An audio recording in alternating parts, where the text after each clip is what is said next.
آپ کو اس تصویر سے یہ ساری کہانی آسانی سے سمجھ میں آ جائے گی۔ یہ دیکھیں، یہ بادشاہ محمود غزنوی، یہ اس کا خادم ہے ایاز، اور یہ دونوں دیکھ رہے ہیں، اور یہ ان کے درباری ہیں، یہ بھی درباری اور یہ بھی جنہوں نے بعد اس ایاز پر الزام لگایا۔ اب یہ دیکھیں یہاں پر اس کے کمرے کی کھدائی ہو رہی ہے کہ آخر یہ ایاز کیا چھپاتا ہے اس کمرے میں، تو اس کمرے کے کہیں اس نے اس کمرے میں کوئی قیمتی جواہرات، قیمتی خزانہ بادشاہ کا جو ہے اس کو نہ چھپا رہا ہو، تو اس لیے اس کی یہ پوری زمین کھدائی کی جا رہی ہے، پوری اس کی کمرے کی تلاشی لی گئی۔ تو پھر آخرکار اس کمرے سے کیا ملا پیارے بچوں؟ یہاں سے کیا ملا؟ یہ پرانے سے جوتے گھسے پٹے سے، اور یہ پرانے سے کپڑے، اس کے علاوہ انہیں وہاں سے کچھ بھی نہیں ملا۔ اب وہ دیکھ کے حیران ہیں کہ آخر ہم نے تو جو سوچا تھا، جو چال چلی تھی، ہم اس چال میں ناکام رہ گئے کہ یہاں سے تو کوئی قیمتی خزانہ نہیں نکلا، نہ ہی کوئی ہیرا نکلا ہے، نہ ہی کوئی جواہرات نکلے ہیں، تو یہ تو پھٹے پرانے سے کپڑے ہیں اور پھٹے پرانے سے جوتے ہیں، تو یہ ایاز ان کا کیا کرتا ہے؟ تو اب ان کے چہرے دیکھے ہکے بکے رہ گئے۔ اب آگے کیا ہوتا ہے؟ پھر زمین کھودنے کے لیے مزدور بلوائے گئے، انہوں نے کمرے کی ساری زمین کھود ڈالی، لیکن یہاں بھی انہیں کچھ حاصل نہ ہوا۔ انہوں نے سارا ماجرا یعنی سارا واقعہ بادشاہ کو بتایا۔ بادشاہ نے ایاز کو بلوایا اور اس سے پوچھا، کیوں بھائی تم نے ایسا کام کیوں کیا؟ ایک کمرے کو مخصوص کر کے اس میں تالا ڈال کر رکھنے کا کیا مقصد ہے؟ تمہارا یہ طرز عمل دوسروں کو اپنے آپ سے بدگمان کرنے کے علاوہ اور کچھ معلوم نہیں ہوتا۔ اب بادشاہ جو ہے وہ ایاز سے پوچھ رہا ہے، یہ دیکھیں بادشاہ ایاز کو پوچھ رہا ہے کہ تم نے ایسا کیوں کیا، کہ حالانکہ اس میں تو کچھ قیمتی سامان بھی نہیں ہے، تو یہ تو تم خود اپنے آپ سے دوسروں کو بدگمان کر رہے ہو، کسی شک میں ڈال رہے ہو۔ بدگمان کرنا یعنی کسی دوسرے کو شک میں ڈالنا۔ تو ایاز نے جواب دیا، میں آپ کو اصل حقیقت بتا دیتا ہوں۔ بات دراصل یہ ہے کہ میں پہلے ایک چرواہا تھا۔ چرواہا کیا ہوتا ہے آپ کو پتہ ہے پیارے بچوں؟ چرواہا، ہاں جی، چرواہا بھیڑ بکریاں چرانے والا، جو باہر بکریوں کو گھاس چرنے کے لیے لے کے جاتا ہے، ان کی حفاظت کرتا ہے، اس کو چرواہا کہتے ہیں۔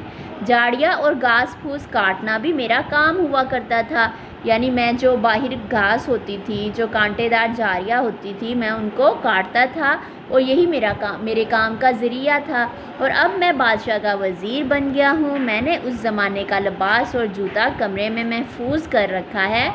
جب میں اپنا یہ لباس اور جوتا دیکھتا ہوں تو اپنے آپ سے کہتا ہوں، کیا کہتا ہوں؟ یہ بہت ہی قیمتی بات ہے آپ سب کے لیے، میرے لیے، اور کہ آپ اس بات سے کیا سیکھ سکتے ہیں، اس پوری کہانی سے آپ نے کیا سیکھا، یہ وہی بات ہے۔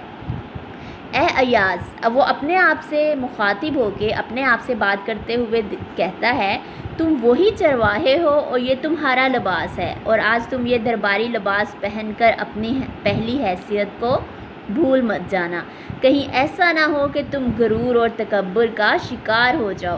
یعنی اس نے جو اپنا پرانا لباس اور پرانے جوتے اتنے سنبھال کر کیوں رکھے تھے؟ کیا آپ کو یہ بات سمجھ میں آئی کہ کیوں رکھے تھے اس نے؟ کیا وجہ تھی؟ تاکہ وہ روز آئے یا کچھ دنوں بعد ان پرانے جوتوں کو دیکھتا تھا، پرانے لباس کو دیکھتا تھا کہ اب تو میں بادشاہ کا وزیر بن چکا ہوں، میرے پاس اتنی دولت آ چکی ہے، پیسے آ چکے ہیں، لیکن میں اپنی جو پہلے کی حیثیت ہے میں اس کو کبھی بھلانا نہیں چاہتا۔ آج کل کیا ہوتا ہے، آپ نے اکثر آپ نے آس پاس کہیں نہ کہیں آپ میں سے آپ نے کسی کو دیکھا بھی ہوگا کہ لوگوں کے ہاتھ میں جیسی طاقت آتی ہے، مال و دولت آتی ہے، وہ اپنی پہلے کی حیثیت کو بھول جاتے ہیں، وہ غرور میں آ جاتے ہیں، تکبر میں آ جاتے ہیں۔ تو اس کہانی سے ہمیں یہ سبق ملتا ہے کہ ہمیں اپنی جو پہلی حیثیت ہے اس کو کبھی بھی بھلانا نہیں چاہیے، اور یہ نہ ہو کہ ہم اپنی دولت کے ہوس میں، اپنے روپے پیسے کے لالچ میں کہیں نہ کہیں غرور و تکبر کر بیٹھیں۔ یعنی ہمیشہ ہم نے اپنے آپ کو عاجز سمجھنا ہے، یعنی ہم نے اپنے آپ کو کسی غرور اور تکبر کے احساسات میں نہیں لے کے جانا۔ یعنی دیکھیں اب ایاز جو تھا اتنی نیک طبیعت کا تھا کہ وہ اپنے آپ کو غرور و تکبر سے بچانا چاہتا تھا، تو اس نے یہ ترکیب آزمائی کہ وہ اپنے پرانے گھسے پٹے کپڑوں کو اور جوتوں کو دیکھتا کہ کہ میری یہ حیثیت ہے، تو وہ اسے اپنی حیثیت یاد آ جاتی تھی، تو اس لیے اس کے دل میں کبھی بھی غرور اور تکبر شامل نہیں ہوا۔ تو آپ سب بچوں نے بھی کوشش کرنی ہے، پوری کوشش کرنی ہے کہ ہم غرور اور تکبر سے بچ سکیں اور عاجز رہ سکیں، یعنی اپنے آپ کو ہم نے نہ ہی زیادہ برتر سمجھنا ہے اور نہ ہی کمتر سمجھنا ہے، میانہ روی اختیار کرنی ہے۔ اس کے بعد سلطان محمود غزنوی ایاز کی یہ بات سن کر بہت زیادہ خوش ہوا اور اس کے نزدیک ایاز کی قدر و منزلت، یعنی اس کی جو قدر تھی، عزت تھی، وہ اور بھی بڑھ گئی۔ یہ بات سن کر سارے درباری شرمندہ ہو کر بغلے جھانکنے لگے، یعنی شرمندہ ہونے لگے۔ اب ان کی آنکھیں جھک گئی کہ انہوں نے کیسے ایک نیک انسان پر کیسے الزام لگایا اور کتنے وہ بدگمان ہوئے، کتنی غلط فہمی تھی انہیں، کتنا وہ ایاز کو لالچی سمجھتے تھے، حالانکہ وہ لالچی بالکل نہیں تھا۔ تو اس کہانی سے ہمیں بہت کچھ سیکھنے کو ملتا ہے۔ میں امید کرتی ہوں اسٹوڈینٹس آپ بھی پوری کوشش کریں گے غرور و تکبر سے بچنے کی اور عاجز رہ کر زندگی گزاریں گے، چاہے اللہ تعالیٰ آپ کو آگے آپ کی زندگی میں بہت کچھ نوازے۔ تو جب بھی ہمارے پاس کوئی طاقت آ جائے، کوئی دولت آ جائے، تو ہمیں اس پہ غرور بالکل نہیں کرنا۔ یہ چھوٹا سا سبق ہے ہماری اس کہانی کا۔ میں امید کرتی ہوں اسٹوڈینٹس آپ کو یہ کہانی بہت دلچسپ لگی ہوگی اور آپ نے اس سے کچھ نہ کچھ سیکھا بھی ہوگا۔ تو آئیے اسٹوڈینٹس اب اس کا بک ورک کرتے ہیں۔ آپ نے اپنی کتاب کا صفحہ نمبر 51 یہ کھول لینا ہے اور یہاں پہ ہم کریں گے خالی جگہ۔ تو نئے الفاظ کی مدد سے خالی جگہ پر کیجئے۔ اللہ تعالیٰ کو ڈیش کی بجائے ڈیش پسند ہے۔ اللہ تعالیٰ کو تکبر، غرور کے بجائے کیا پسند ہے؟ عاجزی پسند ہے۔ یہ دونوں ایک دوسرے کے الٹ ہیں۔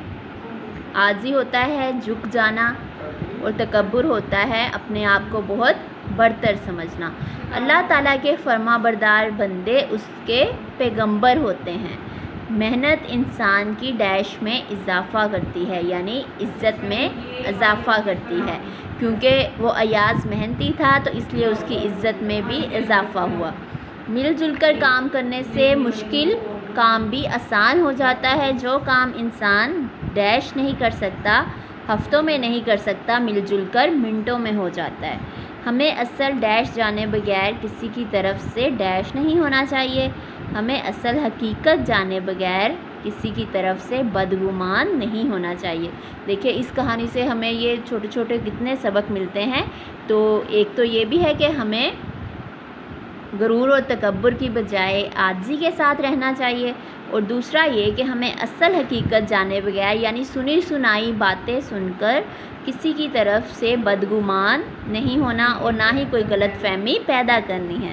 جھوٹے انسان سے جب کوئی بات نہیں بن پاتی تو وہ کیا کرنے لگتا ہے؟ ٹال مٹول کرنے لگتا ہے۔ میں امید کرتی ہوں اسٹوڈینٹس آپ اس کی دھیان سے ریڈنگ بھی کریں گے اور یہ بک ورک بھی اپنی بکس پہ یہ آپ حل کریں گے۔ اس کے بعد ہم